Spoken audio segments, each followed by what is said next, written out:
Salut la team, bienvenue sur la chaîne, j'espère que vous allez bien.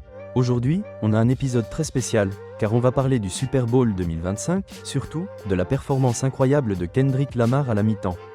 C'est un show qui n'a pas seulement captivé les fans de football américain, mais qui a aussi secoué la scène musicale et politique.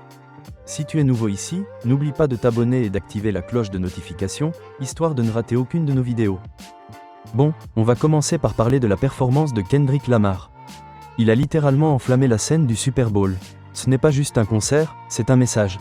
Il débarque sur scène, posé sur une Buick GNX, entouré de danseurs en bleu, blanc et rouge. Kendrick a totalement dominé la scène. Et qu'est-ce qu'il a joué? Des classiques comme Humble et DNA, mais aussi des morceaux de son dernier album GNX. Mais ce qui rend cette performance encore plus marquante, c'est l'aspect politique.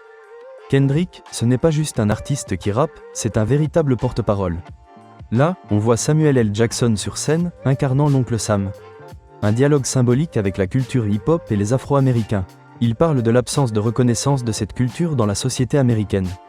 Et ce n'est pas tout. Un manifestant réussit même à monter sur scène avec un drapeau palestinien. C'est une démonstration de comment Kendrick utilise cette scène mondiale pour faire passer des messages puissants. Et on ne pouvait pas passer à côté de l'aspect politique avec la présence de Donald Trump dans les tribunes. Beaucoup se demandaient si Kendrick allait l'attaquer directement, eh bien, il l'a fait, mais de manière subtile. À un moment, il lance « La révolution sera télévisée, vous avez choisi le bon moment, mais pas le bon gars ». C'est un coup de génie. Il parle de révolution sans même mentionner Trump par son nom. C'est tout l'art de Kendrick, de dénoncer les choses sans jamais vraiment les nommer.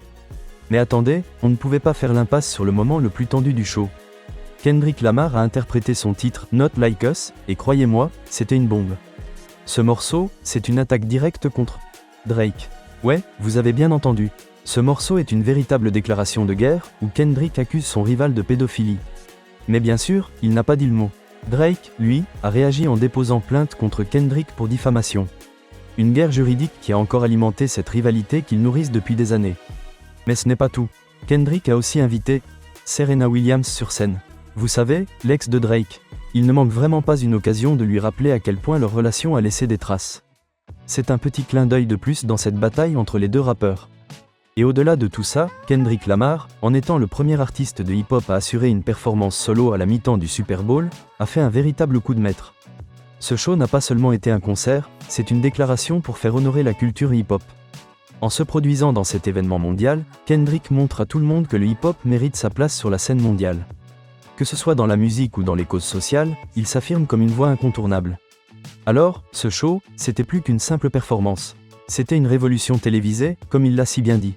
Kendrick Lamar a utilisé cette plateforme mondiale pour exprimer ses idées politiques, dénoncer l'injustice sociale et bien sûr, continuer sa guerre avec Drake. La culture hip-hop, c'est son terrain, et il l'a parfaitement démontré. Mais qu'en pensez-vous, vous? Est-ce que cette performance de Kendrick au Super Bowl marque un tournant pour le hip-hop dans les grands événements? N'hésitez pas à partager vos avis dans les commentaires ci-dessous, je suis super curieux de savoir ce que vous en pensez. Si vous avez aimé cette vidéo, n'oubliez pas de liker, de vous abonner à la chaîne et de cliquer sur la cloche pour ne rien rater des prochaines vidéos. On se retrouve bientôt pour d'autres analyses de performance et d'actualité musicale. À très vite, la team!